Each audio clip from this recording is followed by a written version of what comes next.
Being an archaeologist in the land of the Bible can sometimes be dangerous.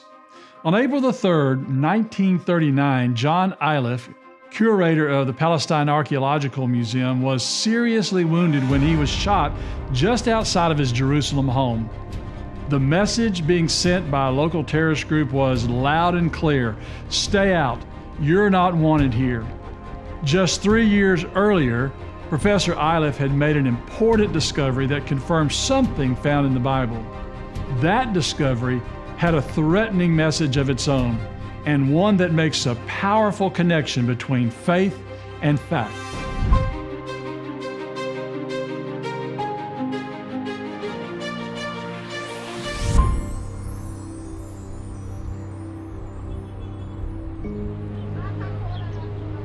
In 1935, construction just outside the Lion's Gate in Jerusalem came to a screeching halt when workers discovered the remains of a vaulted building dating back to the early Byzantine period. John Iliffe was called to the site, and he found that there was a Roman building situated above the remains of an ancient tomb possessing several shallow graves. Above the graves, he discovered an ancient wall which contained a stone fragment bearing a Greek inscription. It had an eerily similar message to what would be sent to him just 3 years later when terrorists would shoot him in the back. The inscription read, "No man of another nation to enter within the fence and enclosure round the temple, and whoever is caught will have himself to blame, that his death ensues." The craftsman who had originally chiseled the inscription used large letters and painted them red so that its message could be easily seen. This partial inscription was made easier to decipher because of an earlier discovery made in 1871 by French archaeologist Charles Clermont-Ganneau. Ganneau had discovered a full and complete copy in the wall of a Muslim school near the Temple Mount. These ancient artifacts came to be known as the Temple Balustrade Inscriptions, and they testify to an event and a place found in the Bible. In approximately 19 BC, King Herod the Great began remodeling and enlarging the temple, and he designed it with elaborate furnishings and grand buildings that took some 46 years to complete.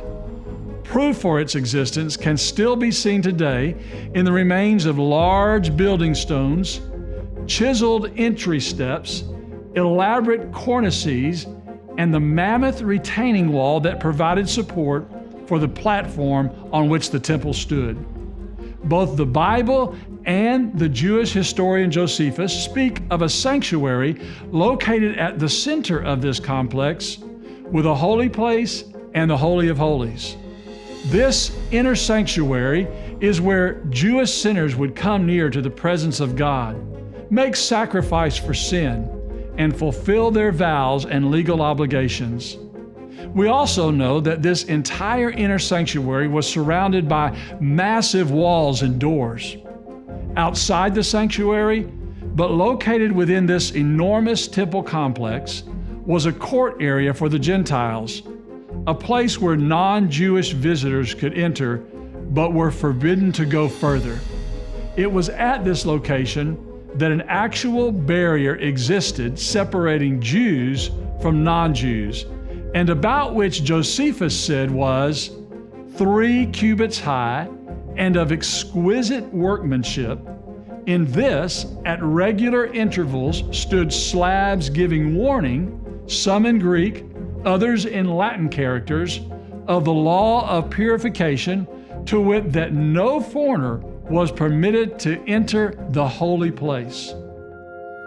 With the discovery of the balustrade inscriptions made by Iliffe and Ganneau, we now know that a barrier around the inner sanctuary of the temple, a wall of separation, actually existed. Both Josephus and the Bible are correct.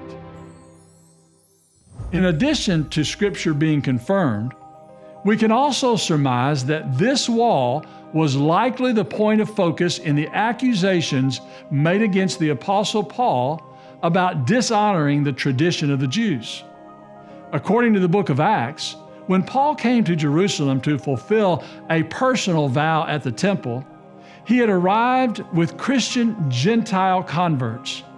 Later, he was accused of bringing those non-Jewish Christians into an area of the temple reserved only for Jews, presumably beyond the balustrade or wall of partition. A riot ensued, and Paul was arrested, tried, and eventually brought to Caesarea, then Rome, where he was to stand on trial over charges of being an insurrectionist and a violator of Jewish tradition. While under house arrest in Rome, he wrote a letter to the church at Ephesus discussing the nature of the church and the unity and peace to be practiced by all believers. He also made reference to Christ destroying a middle wall of partition that had divided Jew and Gentile. Today, no such barrier exists. It was finally destroyed by the Romans along with the entire temple in AD 70. It was out of those ruins that the balustrade inscriptions were discovered and reused as common building materials for Roman homes and buildings. The destruction of the temple and the removal of the temple balustrade stand as a testament to what Paul revealed about Jesus and his desire to remove any such barrier between Jew and Gentile. The inscriptions found by Iliffe and Clermont-Ganneau some 1900 years after the destruction of Jerusalem not only testify to the Bible's claims of a temple, but also to that of a wall of separation referred to by Paul in the book of Ephesians, giving us then both confirmation of the Bible's reliability as well as a greater appreciation for Paul's prophetic words found in Ephesians 2:14.